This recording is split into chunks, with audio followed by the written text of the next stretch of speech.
Everest by Isaac Asimov. Originally published in Universe Science Fiction, December 1953. In 1952, they were about ready to give up trying to climb Mount Everest. It was the photographs that kept them going. As photographs go, they weren't much. Fuzzy, streaked, and with just dark blobs against the white to be interested in. But those dark blobs were living creatures. The men swore to it. I said, "What the hell? They've been talking about creatures skidding along the Everest glaciers for 40 years. It's about time we did something about it." James Abram Robbins, was the one who pushed me into that position. He was always nuts on mountain climbing, you see. He was the one who knew all about how the Tibetans wouldn't go near Everest, because it was the mountain of the gods. He could quote me every mysterious man-like footprint ever reported in the ice 25,000 feet up. He knew by heart every tall story about the spindly white creatures speeding along the crags just over the last heartbreaking camp which the climbers had managed to establish.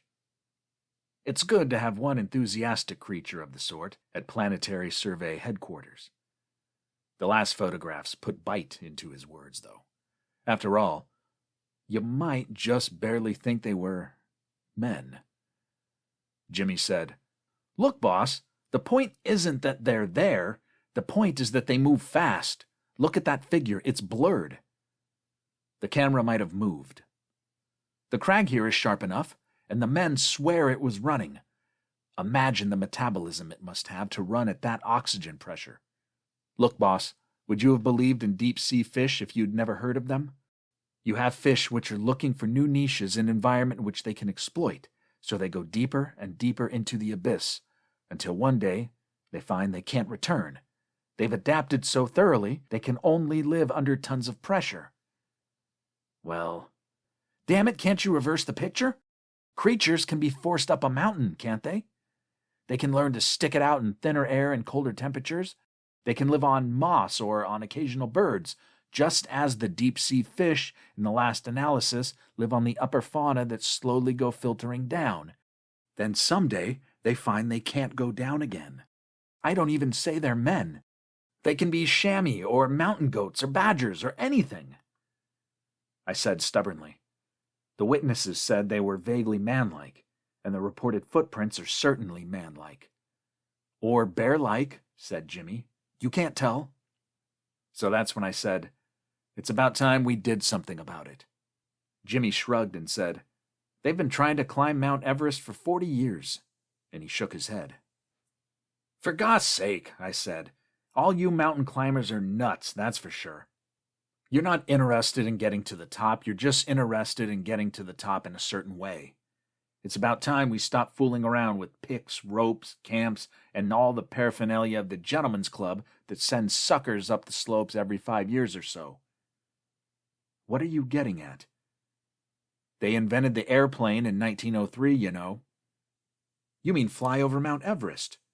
He said it the way an English lord would say, "shoot a fox," or an angler would say, "use worms." "Yes," I said, "fly over Mount Everest and let someone down on the top." "Why not?" "He won't live long, the fellow you let down, I mean."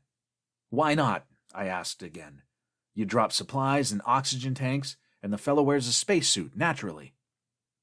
It took time to get the Air Force to listen and to agree to send a plane, and by that time Jimmy Robbins had swiveled his mind to the point where he volunteered to be the one to land on Everest's peak.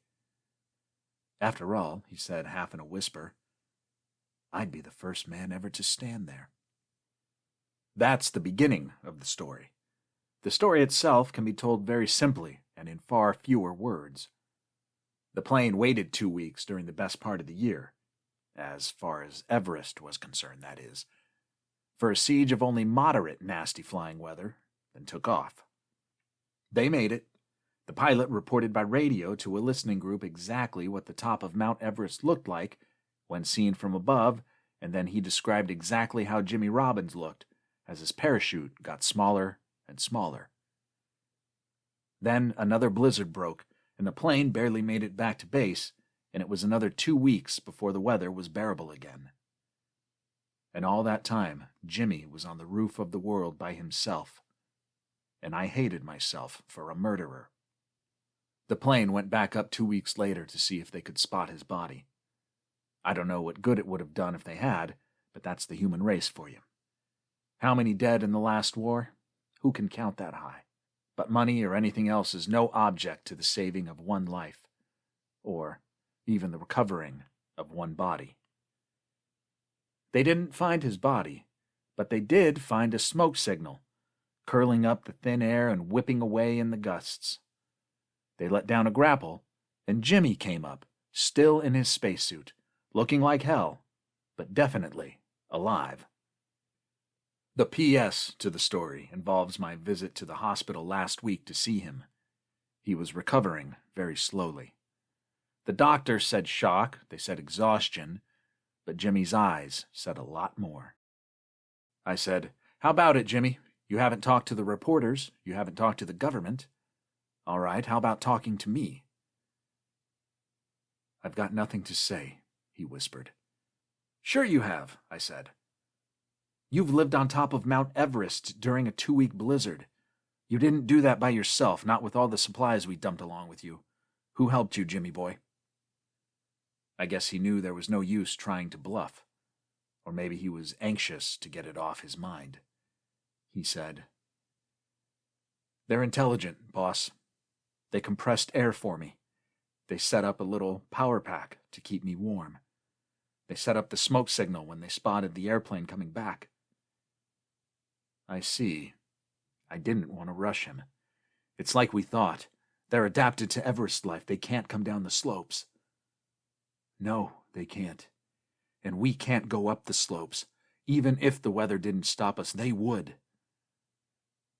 "They sound like kindly creatures, so why should they object? They helped you." "They have nothing against us. They spoke to me, you know. Telepathy." I frowned. "Well then." "But they don't intend to be interfered with. They're watching us, boss. They've got to. We've got atomic power. We're about to have rocket ships. They're worried about us. And Everest is the only place they can watch us from." I frowned deeper. He was sweating and his hands were shaking. I said, "Easy, boy. Take it easy. What on earth are these creatures?" And he said, "What do you suppose would be so adapted to thin air and sub-zero cold that Everest would be the only livable place on Earth to them? That's the whole point. They're nothing at all on Earth. They're Martians." And that's it. The end. This concludes our time up in the mountains for today. Fun fact, at the time when Asimov wrote this story, April 1953, man had yet to climb to the top of Everest, but we got there just a month later. If you enjoyed the story, please click like and subscribe for more stories. While you're here, look around a bit and check out some of the other tales I've recorded. What did you think of the story? Leave a comment down below, or how about a suggestion for another story you may like to hear? Until then, thanks for visiting Bobby D's Reading Room. We never close. This has been Bobby D. Lux. Thank you for listening.